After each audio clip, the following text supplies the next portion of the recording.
ગીચવનમાં એક નર પંખી રહેતું, નીલકંઠની શોભા જગને કહેતું. ઇન્દ્રધનુષના રંગો જેવા પંખ ફેલાવી, નાચતું એ મસ્ત બની આખી દુનિયા હસવાવી. પોતાનું રૂપ જોઈ એને ગર્વ થાતો, હર પળ એ દર્પણમાં પોતાને જ જોતો. સવાર પડીને એ તળાવની પાળે ગયું, ત્યાં તો એક મીઠું ગીત કાને પડ્યું. કોયલના સૂરમાં આખું વન ડોલતું, પ્રશંસાનું પુષ્પહર કોઈ ત્યાં તોલતું. મોરને મનમાં એક ડંખ લાગ્યો, આટલા રૂપ છતાં સૂર કેમ ના જાગ્યો.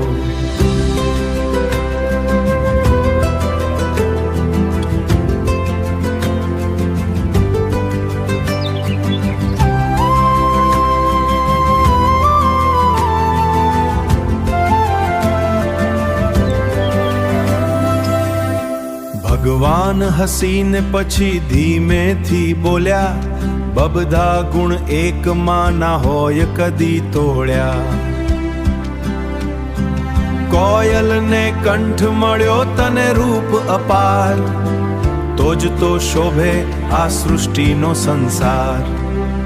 એક સરખા હોત જો સૌના ગુણધર્મ, તો નીરસ બની જાત આ જીવનનો મર્મ. મોરને પોતાની ભૂ